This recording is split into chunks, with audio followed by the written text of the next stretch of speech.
La revolución industrial en Inglaterra.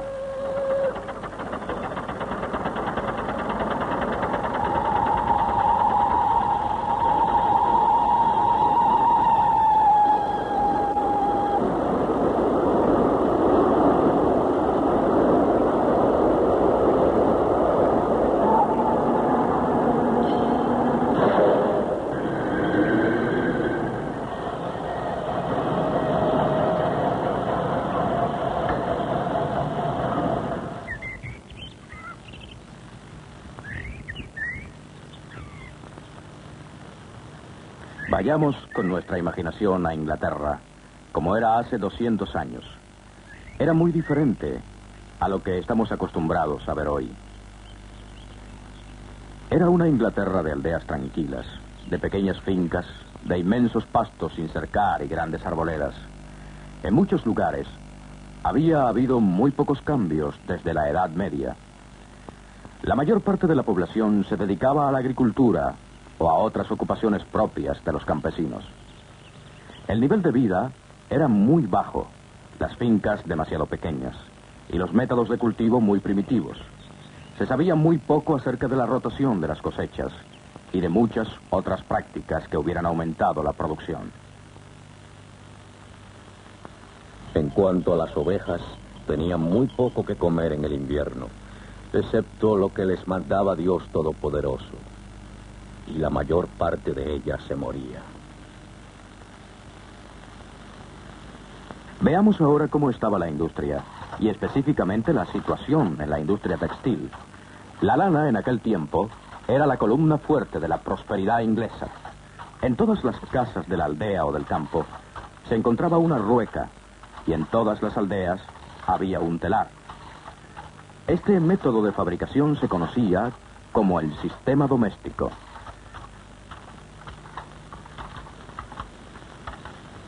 Timothy, ¿qué maestro? Ven aquí.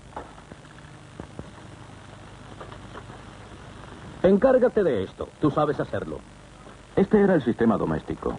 Pequeños maestros que vivían en las aldeas o en casas retiradas con las comodidades de la época y establecían sus negocios con su propio capital.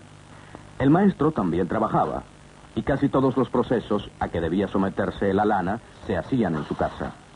Además del telar, el maestro tejedor tenía una finca de 1 a 7 hectáreas en tamaño. Criaba aves, cerdos y alguna que otra vaca.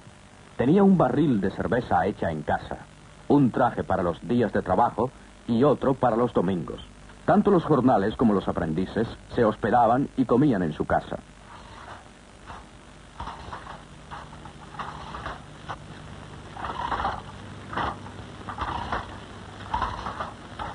Sigue un ritmo igual, ¿eh? Sí, maestro, procuro mantenerlo. Sí, ya lo sé, hijo. Los maestros y sus obreros, por lo general, estaban tan unidos en sentimientos que no deseaban separarse si no era necesario. 2, 3. Sí, eso es. Y los maestros consideraban que tenían el deber de conservar sus obreros, aunque los tiempos fueran malos. Así un obrero vivía y moría en el mismo sitio donde había nacido. El maestro y su familia usaban pocas cosas que no hubieran hecho ellos mismos. ¿Eh?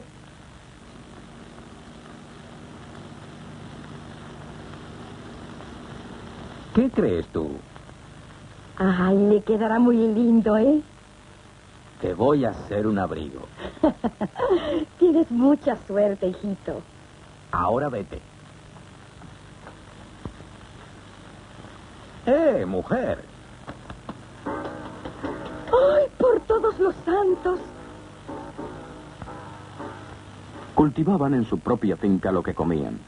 Hilaban en su propia casa la lana con que hacían su ropa y obtenían dinero para sus otras necesidades vendiendo los tejidos de lana que hacían.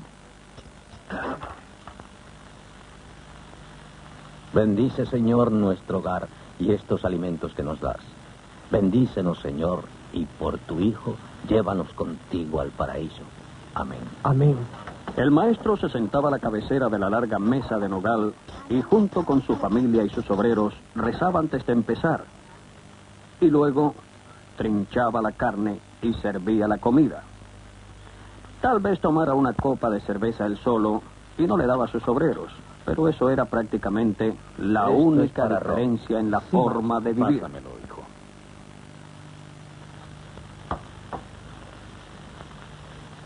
Te falta aún mucho que aprender, chico. La paga que recibo es poca. No conviene a los chicos tener dinero. Es cierto que esta situación tenía un aspecto muy triste, que revestía una gran injusticia. Había, por ejemplo, ciertas leyes del Parlamento que prohibían que los obreros fueran a la huelga para conseguir un aumento en sus salarios. Hubo una huelga el invierno pasado, pero la policía le puso fin de la forma acostumbrada, con las bayonetas y la cárcel. El obrero no se atrevía a ir a la huelga y no había otro sitio donde pudiera buscar trabajo. Ganaba muy poco dinero durante toda su vida. Ocupaba una posición media entre esclavo y hombre libre, o más propiamente, entre siervo y ciudadano. Esta, aunque breve y no perfectamente descrita, era la situación de la industria textil en Inglaterra hace 200 años. Esta situación variaba de sitio en sitio y de tiempo en tiempo. Inglaterra no se asemejaba en nada al jardín del Edén, pero la vida siguió de generación en generación su curso tranquilo. Y entonces, en los próximos 100 años, se transformó la nación. Fue en realidad una transformación total de la forma de vida inglesa. Las aldeas se convirtieron en pueblos, los pueblos en ciudades, y las industrias se mudaron de los tranquilos hogares a las fábricas.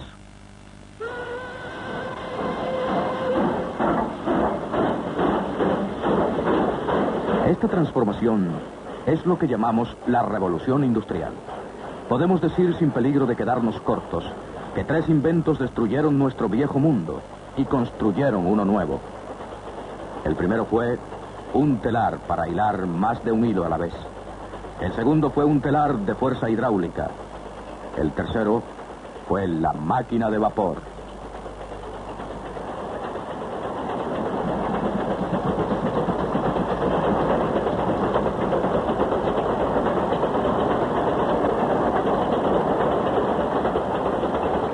El primer telar llamado Spinning Jenny, el segundo telar y la máquina de vapor. 3 máquinas que junto con muchas otras transformarían el mundo del hombre. Desde que la historia lo recuerda, el hombre ha estado haciendo y usando herramientas. Una herramienta hace poco trabajo. Los músculos del obrero deben suplirle energía y su cerebro, la destreza. Siglos y siglos haciendo herramientas y usándolas. Y entonces, en el año 1765, hace unos 200 años,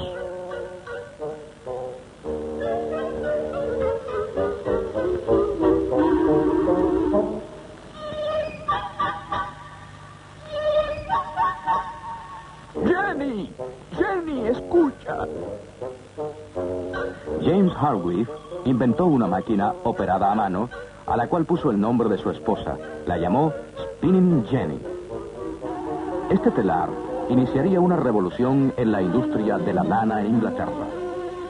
Hilar siempre había sido un proceso lento. Solo podía hilarse un hilo a la vez. Pero James Hargreaves montó 8 usos en un marco y los hizo girar a todos con una rueda, hilando así 8 hilos a la vez. El ingenio de Hargreaves le creó graves dificultades.